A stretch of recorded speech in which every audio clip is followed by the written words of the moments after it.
हमारा संविधान महान, अंबेडकर साहब महान। इनके ऊपर अगर कोई इनका अपमान करने की नीयत तो यही है कि मन की जलन मुंह से निकल गया। ये बाप की जमीन है, कहते हो सरकारी जमीन है, तुम्हारे बाप की है। अपने अधिकारियों से कहा जाए कि तुम पागल नहीं हो तो और क्या हो। बंजर तो लोगों के बसने सत्ता में बैठ के सत्ता की मशीनरी का दुरुपयोग करना जानते हैं, उस शास्त्र के बहुत बड़े विद्वान। पूरे देश में आज निंदा हो रही है, थू थू हो रहा है, लेकिन बजर बेहया ये लोग हैं कि माफी मांगने में भी अपनी तौहीन समझते हैं। इस्तीफा देना तो दूर ये है कि फर्जी इनकाउंटर में आपके विरुद्ध आपराधिक मुकदमा चला, आप जेल गए। आपके इतिहास से यह भी नहीं मिटाया जा सकता है कि कोई योग्यता या हो या न हो, अपने सुपुत्र को बीसीसीआई का चेयरमैन बना दो। ये अमित शाह देखिए क्या है, जिसका अपना कोई इतिहास नहीं है ना, वो दूसरे के इतिहास से जलता है, नफरत करता है। सर जी, इस बार आप सांसद भवन में रहे होंगे और एक गृह मंत्री जी हैं जिनका नाम है अमित शाह जी, और अंबेडकर को लेकर कितना देखिए क्या सच्चाई? देखिए सच्चाई तो यही है कि मन की जलन मुंह से निकल गया जी। और ये भी ध्यान नहीं दिया गया मन बढ़ी में जी। कि ये देश का लोकतंत्र का सबसे बड़ा मंदिर है और इसमें हम बोल रहे हैं। कहा गया कि आजकल फैशन बन गया है अंबेडकर अंबेडकर अंबेडकर अंबेडकर अंबेडकर अंबेडकर। इतना नाम तो भगवान का लेते तो 7 जन्म के लिए तर जाते। अब क्या कहा जाए, वो महान व्यक्तित्व मानव के रूप में हमारे देश में गर्व दुनिया को है, उनके महान होने पर कोई प्रश्न चिन्ह नहीं है। हमारा संविधान महान, अंबेडकर साहब महान। इनके ऊपर अगर कोई इनका अपमान करने की नीयत से कुछ कहता है तो मुझे ऐसा प्रतीत होता है कि जैसे चांद की तरफ मुंह करके और चांद पर थूकने का प्रयास किया जाए तो परिणाम क्या होगा।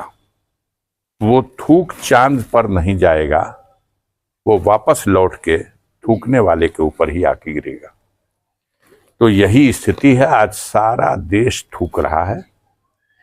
अब सदन में इस बात को लेकर के और दिल्ली की सड़कों पर, और आज मतलब बीजेपी और सत्ताधारी दल से जुड़े हुए लोग भी बहुत हद तक इस बात से दुखी हैं कि ये अमित शाह देखिए क्या है, जिसका अपना कोई इतिहास नहीं है ना, वो दूसरे के इतिहास से जलता है, नफरत करता है। अब बाबा साहब का जो नाम आज तक अमर है और अमर रहेगा, उससे भी नफरत है, जलन है। तो आप नफरत करते रहो, जलते रहो। आपका इतिहास न पढ़ने लिखने का है, आपका इतिहास न जन कल्याण का है। आपका इतिहास है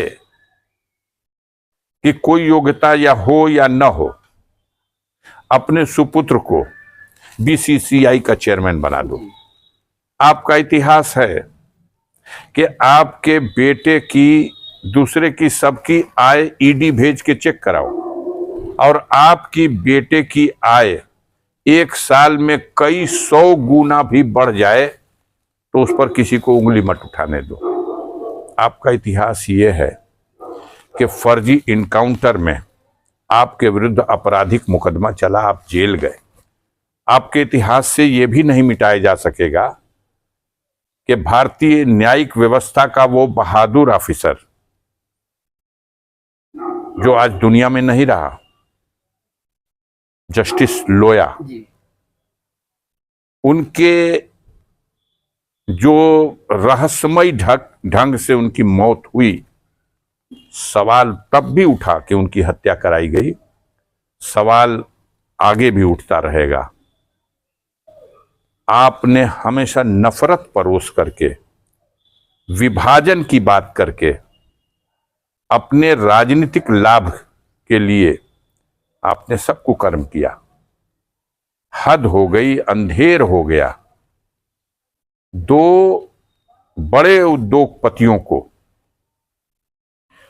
सरकार की तरफ से सरकारी सारे साधन उनकी झोली में डाले जा रहे हैं, सारी संपदाएं उनके नाम की जा रही हैं। देश अवाक है और पूरे देश में आज निंदा हो रही है, थू थू हो रहा है। लेकिन बजर बेहया ये लोग हैं कि माफी मांगने में भी अपनी तौहीन समझते हैं, इस्तीफा देना तो दूर की बात है। तो जो इस्तीफा देता नहीं ना, एक दिन जनता उससे इस्तीफा ले लेती है। ऐसा भी दूर नहीं, ये लोग सत्ता से बेदखल किए जाएंगे। जी, खड़गे जी लोकसभा में कुछ कह रहे हैं और अमित शाह जी उसमें खड़ा होकर कह रहे हैं कि अभी 2000 बताए हैं आगे तक 15 साल और जहां बैठे हैं वहीं बैठे रहेंगे। आखिर में ये लोग अगमजानी है या भविष्यवाणी है या कुछ नहीं है? वो कैसे? दो चीजें, नियम कानून का हम दुरुपयोग करना जानते हैं।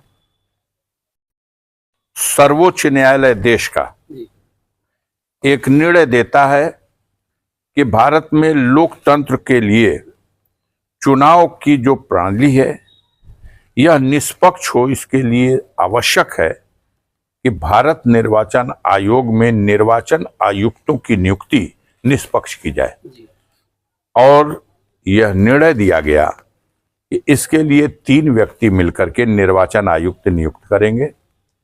पहला होगा देश का प्रधानमंत्री, दूसरे नंबर पर होगा देश में प्रतिपक्ष का नेता और तीसरे नंबर पर होगा सुप्रीम कोर्ट का चीफ जस्टिस। सबने स्वागत किया था इस निर्णय का कि अब देश का सबसे योग्य व्यक्ति, आज भी याद किया जाता है टीएन शेषन के कार्यकाल को। लोग सोचने लगे थे कि अब फिर कोई टीएन शेषन देश की चुनाव व्यवस्था की लगाम अपने हाथ में लेगा। अफसोस ये गवारा नहीं था। इसको आनन फानन में पार्लियामेंट बुला करके और इस कानून को दरकिनार कर दिया गया, नया कानून बना करके। और उसमें यह कह दिया गया कि इसमें कोई सुप्रीम कोर्ट के जज की जरूरत नहीं, एक प्रतिपक्ष का नेता होगा, 2 लोग हम प्रधानमंत्री, हमारे मंत्रिमंडल का एक जो हम ही ने जिसको मंत्री बनाया है उसको हम मनोनीत करेंगे, हम और वो, और एक प्रतिपक्ष का नेता। स्पष्ट है कि जिधर 2 हैं वो जिसको चाहेंगे बैठाएंगे। तो जब तक इनको ये मालूम है कि निर्वाचन आयुक्त के पद पर हमारे द्वारा नियुक्त किए गए, हमारी कृपा से लोग बैठे हुए हैं, तब क्या होगा? जब तक इन्हें यह पता है कि ईवीएम मशीन के सवाल पर सुप्रीम कोर्ट में सुनवाई तो जरूर होगी, निर्णय नहीं आ पाएगा, जब तक ये बातें कही जा सकती हैं। ज्योतिष शास्त्र नहीं जानते, वो कोई शास्त्र नहीं जानते, वो न नागरिक शास्त्र जानते हैं, न अर्थशास्त्र जानते हैं, वो कुछ भी नहीं जानते, न वो सामाजिक शास्त्र जानते हैं, समाज शास्त्र। बस एक शास्त्र जानते हैं, वो सत्ता में बैठ के सत्ता की मशीनरी का दुरुपयोग करना जानते हैं। उस शास्त्र के बहुत बड़े विद्वान हैं। सर जी, किसान परेशान है, ना खाद मिल रही है, ना डाई मिल रही है, ना यूरिया मिल रही है, ना पानी मिल रहा है। हमारे जिले में इसकी व्यवस्था सरकार के निर्देश पर हुई है।